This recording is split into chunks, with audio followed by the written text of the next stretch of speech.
And we're live. We're live Great to be back, again. fixing the technical Oh issues. God.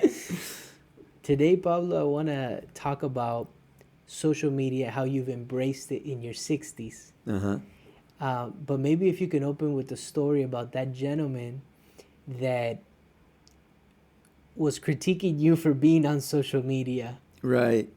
that Right. you were too old for that. I Tell us know. about it. So this was make it quick. It was a real estate deal that we had going on, and we needed to do an environmental study, phase two.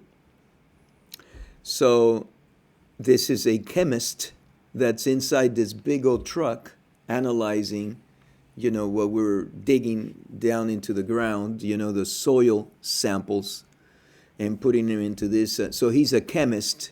Uh, he was an older gentleman. He had a lot of gray hair, like I do.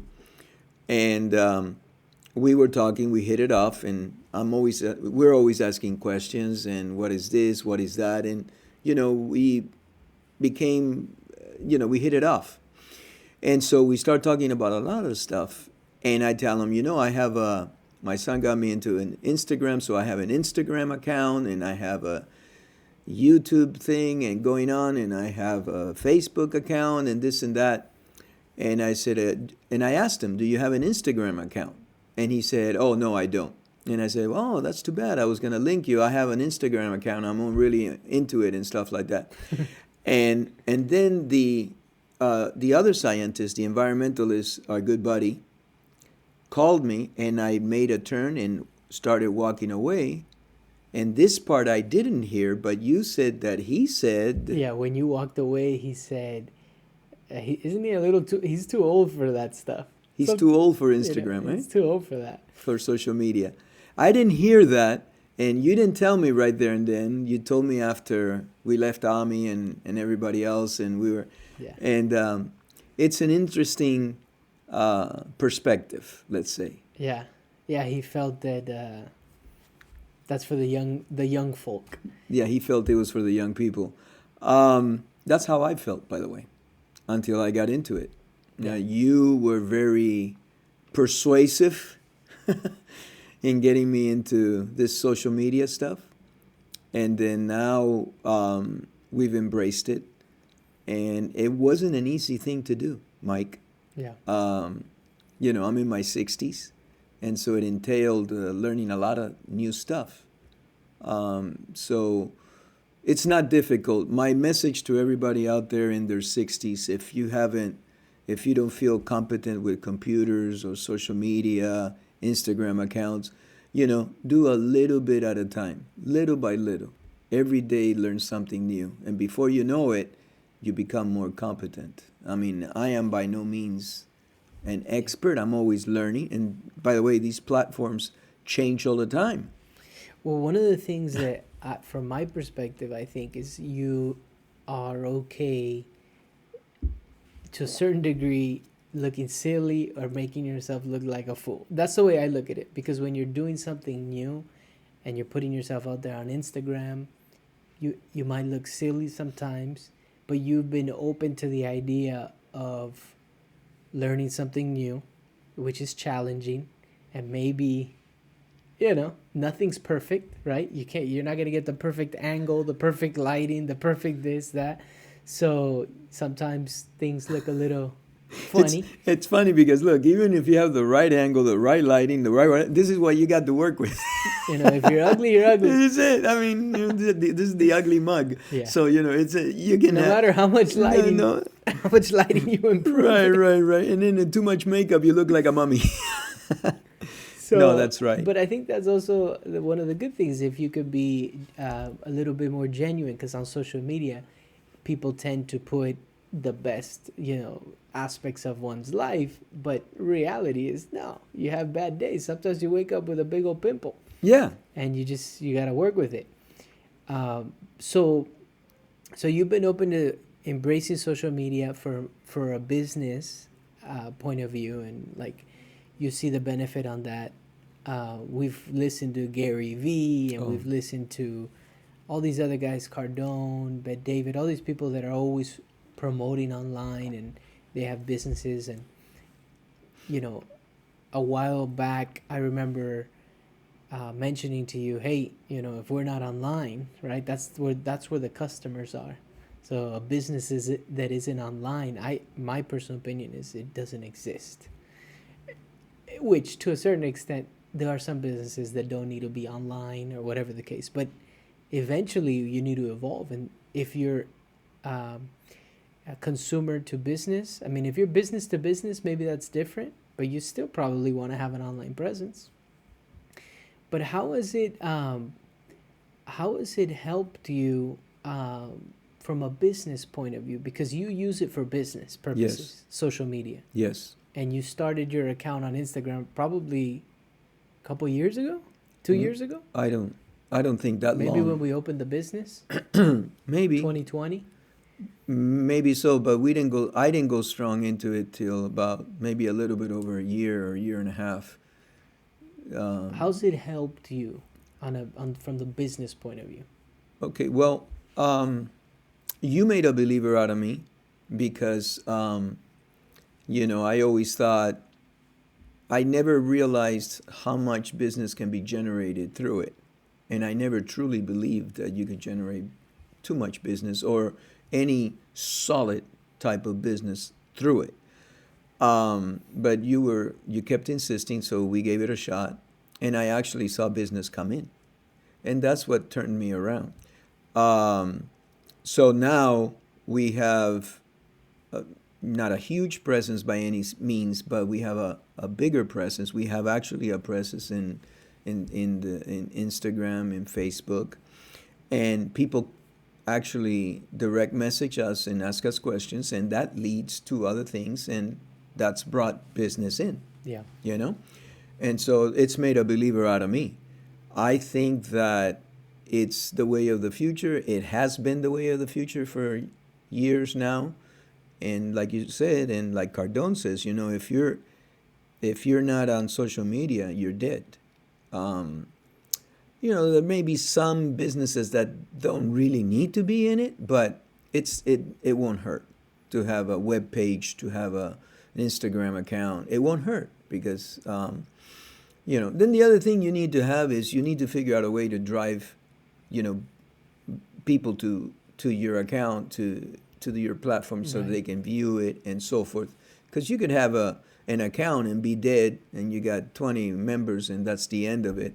So there is a lot of energy to be put into it in terms of maintaining it, bringing value in the things that you say or do Yeah. there, and so and that's what's going to bring people eventually. What do you say to the person in their 50s, 60s that is a little bit not maybe afraid or shy, camera shy? Because we know people that are personalities in real life, but then when we put them in front of a camera, we've seen how they could get nervous and this and that, and myself included, and I've had to work through that. What do you say to those people? I say give it a shot. It depends where you are in your mindset. It's all about the mindset. I say give it an opportunity and really try hard. It's not easy because, for example, for someone like me, I always had somebody that I could rely on, whether it was one of my sons or daughters or one of my employees, because my strength, I always believe, has been uh, in the meeting people face to face. Okay?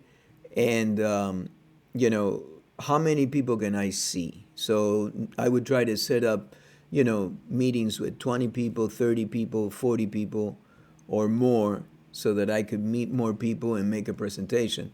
The beauty about social media is that you can do a video and you can send it out to literally thousands of people. And then you got all that coming back in terms of reactions. They give you ideas on how to improve, which is extremely important. Yeah. And it's a. I like the idea of learning something new every day. I like that. I think that's what keeps your brain active and alive and away from illnesses, let's say. And so I welcome it. And so my advice is Start a little bit at a time. You don't have to, it's just like if you wanted to start running, you start with maybe a mile or half a mile. You don't go on a marathon of 26 miles from the Yeah. beginning. You know, you're just going to get overwhelmed. It's going to be disappointing. You're going to get depressed or, you know, just start a little bit at a time and work yourself up, just like with anything. But I definitely would suggest it to people. And what do you think about privacy, right? Because we have less and less privacy. It's privacy is now a luxury. From phones that track all the things we watch and listen to, and websites that have cookies that save all your data.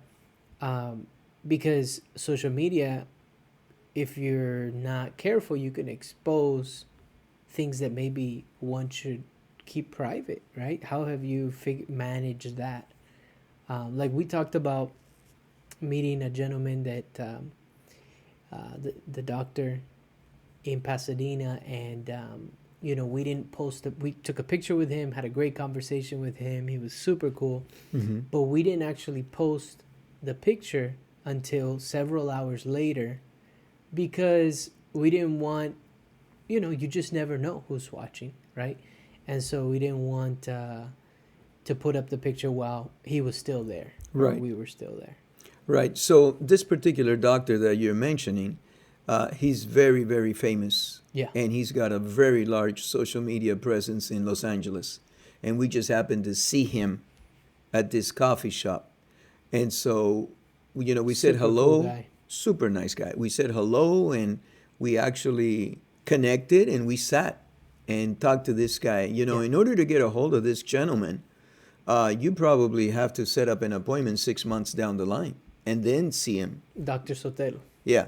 So, but we connected, we were there, we spoke to him for probably close to an hour, I would say. So it's very difficult. He's very hard to get a hold of. Okay.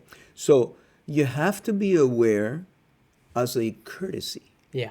to the other people that you don't take a picture and you post it right away telling the world where this gentleman is if he wants to have a cup of coffee by himself to think things out and so forth. You're actually intruding. Yes. Okay? Yeah. So we were very careful. We're very careful in that sense, I believe. We're Yeah. very courteous, and we said, hey, we know you, it's nice to meet you, this and that, whatever.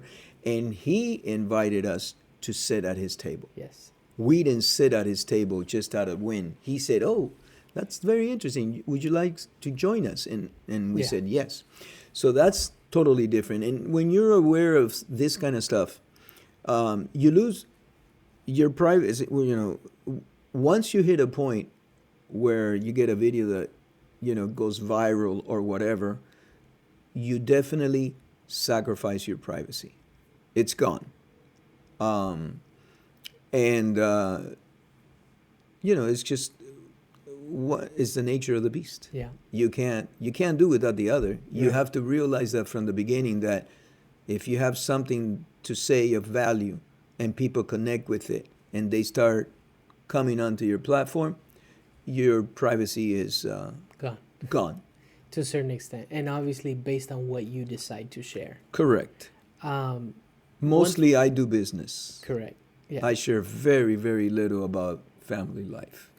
Now, Nobody's interested in it anyway. well, one thing that some people are, but one thing that I thought was always really cool is, like, for example, when we were doing work on the units in Pasadena, and we had a construction crew out there doing foundation, all that. You asked them, "Hey, is it okay if I put you on Instagram?" Sure. You were asking them, "Is it cool?" Is it and cool? most of them, actually, everybody said, "Yeah." From the roofers to the foundation guys, the painters, everybody The was tile, really cool the plumber, everybody said yes. because you asked them. Right. Well, that's part of that courtesy that I'm telling you, because some people may not want to be in it. Right. However, I find that people that have businesses today are aware, to one extent or another, that they can get exposure, and through that exposure, potentially get business. Right. Right, because Cardone says it all the time. If they don't know about you, they can't do business with you. Correct. It's Correct. simple. It's very simple. Yeah. And so, but and there's a lot of rude people out there. Yeah. So being courteous and, asking for permission goes a long way. Yes. And then they tell you yes, and that's fine. And you have to be very careful what you do, because if you're filming somewhere, and for example, let's say that you film a vehicle, and the license plate comes out. Yeah. You need to be aware of all this stuff about Sure. blurring the license plates, blurring this, blurring an address, blurring. Well, you had a team member, staff, remember, that didn't want to be in any pictures. Correct. And every time you would do a group picture, they would, they would say, "Oh, let me take the picture," whatever the case, but they didn't want to be part of the picture. And you have to respect that. Absolutely. Yeah. Whatever the reason was, Yeah. That's She was okay. with us for many, many years. And every time we had either a Christmas gathering, Thanksgiving gathering for the business, for the offices, she would never want to be in the pictures. Yeah. And that was her thing, and everybody knew it. There were some people within the business that gave her a hard time. I never did. And I didn't think that it was proper for anybody else to give her a hard time. That's her decision to make, and you have to respect it. So, yeah, some people just don't want it. It happened today. I tried to take a picture of Oh, yeah. the offices so that, in the transition, everything is pretty much identical to what they are. And one person didn't like the idea, so I didn't do it. Yeah. You have Yeah. to respect it. Yeah. It's people's ideas. Well, going into the privacy and respecting people, it reminds me of in one of several Pitbull interviews, the artist, they ask him about his family life and his personal life, and he says, he's got a bunch of kids. And then he says, "I chose this life, not my children." Mm. So he has been able to keep private his personal life, his kids and his partners, whatever the case, which I respect that, Well, yeah, and he's right. He chose this life, they didn't. So, and in a way, it's protection, because unfortunately, there's a lot of people out there. We don't know what they're thinking, how they're thinking. Yeah.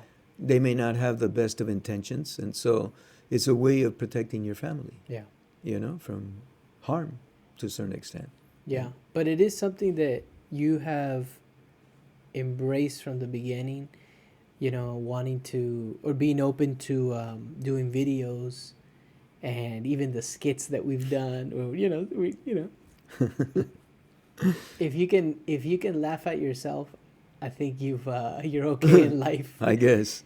The skits, which we had some that we were putting up on TikTok and everything, they got like 70 something thousand views. That's crazy.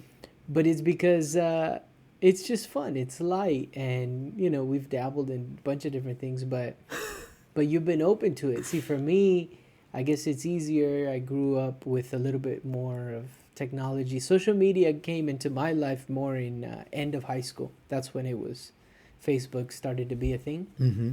So we're talking 2016, 17, something like that I remember. Because there was the evolution of social media I remember MySpace was the first one, Uh-huh.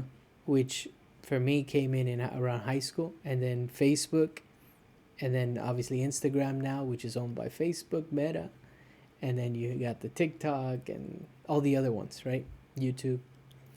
But I think it's great that you've been open to it. Like that guy at the beginning says, "Hey, you're too old for Yeah. that thing," Well, one of the biggest obstacles for me to climb over, to climb through, to do the social media is part of it was culture, because I grew up in a communist country, and there everything had to be with secrecy. You couldn't tell your friends, your family, or the government anything about what you were doing, because potentially they would skew it or mess it up. And so my parents wanted to leave the country. So I grew up hearing, hey, don't tell anybody. The less people that know about this, the better. Stay below the radar. The walls have ears, all this kind of stuff. And that's been embedded in my DNA since childhood. And then here you come along, and I've had other businesses, and I haven't had a profile Right. in these platforms, as extensive as we do now. Um, but, yet we've been successful. We didn't need it. Or, it was in the process of developing, because I've been in business for a while. But, and then here you come along and you want to plaster us all over social media, this and that. And so my biggest hurdle was that. You're showing when you come from a culture of privacy. Yeah, You don't say anything. nothing You don't what to you do. anybody. Yeah. You know, Yeah. Well, I that makes sense to me. that was my biggest issue. And For it was not easy. Even to today. yeah, I still have some certainly. reservations, even to today. But Yeah. what do you do? It's brought business. It continues to grow. It brings business, and Yeah. you try to separate one from the other. Yeah. Well, You and move this on. is within the last, let's say, 3 years. 3 years, correct? Three, little bit more. I was dabbling with it in You were. 2017. Yeah, you were. I wasn't. No, no, but see, when you say I wanted to plaster us and everything, I, as you know, came from the securities industry, Correct. where I was not allowed to have social media. I was not allowed to promote on social. I was not allowed to promote on social media unless I got it approved through the chains of approval. Command. Uh-huh. And the only posts that you can post are pre-packaged, fabricated, pre-made messages that the company has pre-approved. So you don't have, there's no personality. Oh, I You see. you can't speak your actual mind. You can't promote yourself. No spontaneity. No spontaneity. There's no individuality. It's everybody who has social media and works in the securities industry probably posts the same type of content. I have a lot of friends on LinkedIn that you can tell this is not their post. It's the post that was pre-made, that was allowed and pre-approved to post. So I came from that where I was told I couldn't do it. And I was like, but I want to promote, I want to put stuff on social media. I want to have a personal profile. And I couldn't because I had to disclose it if I was putting anything out. And so when I left that industry and we went into investing in real estate and that world, I was like, I need to create a presence online, and I want to start talking about business and my actual opinion on things. And so that's why I had a big push, and I felt when we opened our business in January of 2021 as partners, social media had to be a big part of that. And that's how that evolved, and you were willing to. Well, you made it clear from the beginning. I mean, even though we are a father and son team, when we opened up our new business, it was done through the legal ways and so forth. And you made it clear from the beginning, hey, this is going to have a large, eventually, social media presence, and we're going to grow it, and we're going to have to go through the. So you laid it out, and I looked at it and analyzed it, and I wanted to join you in this endeavor, and so that was part of the deal. So you gotta go along under. I mean, Yeah. yeah, you accept it and you go on. But it's also ended up, because you've been open to it, look at now it's evolved. And the other day I was calling a buddy, Ron, Uh-huh. and he says, hey, Mike, I saw the podcast with you and your dad about, him growing up in Cuba and this and that. And he was sharing how, we were talking about, he says, that's so cool that now it's up and the grandkids can see it. And I said, yeah, eventually the great grandkids, whatever, will be able to hear directly from you the story of you growing up in Cuba because we put it up. Right. So it's And kind of permanent, right? yeah, and so Hmm. I think that's pretty cool. Those are the some of the positives of being on social media and being open to doing that is now you can put a, because imagine how many people, I learned so much when I talk to somebody who's in their 80s, 90s, 60s, 70s. I mean, you can learn from anybody, Right. but somebody who's lived a long life, has gone, maybe is a veteran, maybe came from a different country, like the gentleman that we've become friends with, Ernie? our friend Ernie, Mm-hmm. who is his parents were from Armenia, Yes.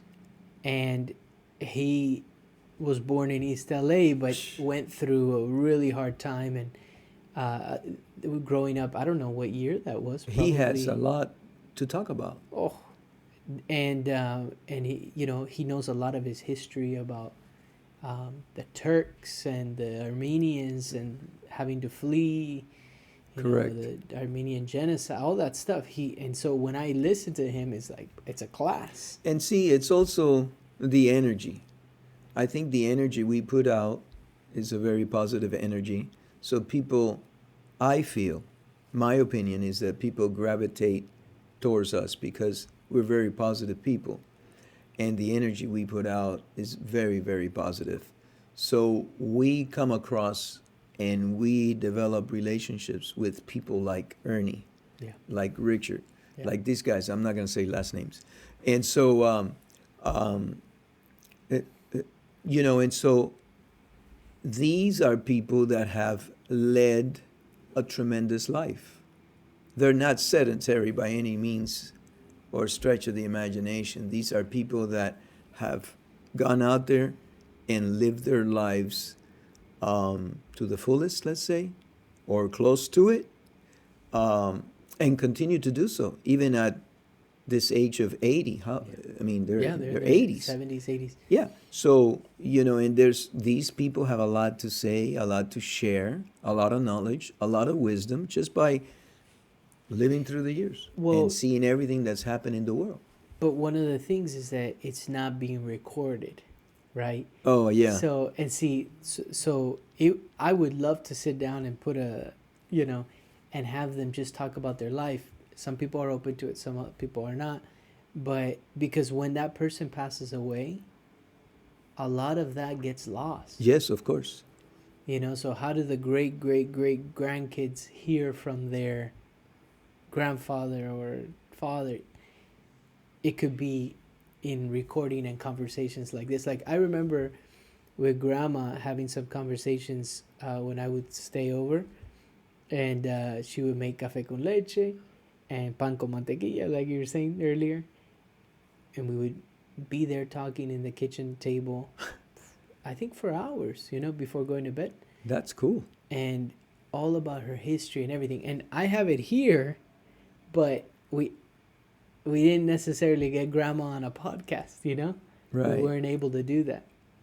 But I think that's one of the positives now, that we I can agree. leave a record. I agree. Yeah, if we would have done that with grandma, it would be great. Yeah.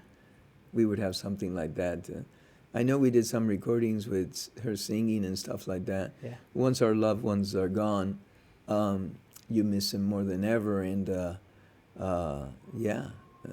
you have your memories. Yes. But it's different to relate to the grandkids. Yeah. Yeah. It's- But now you could share them. Yeah.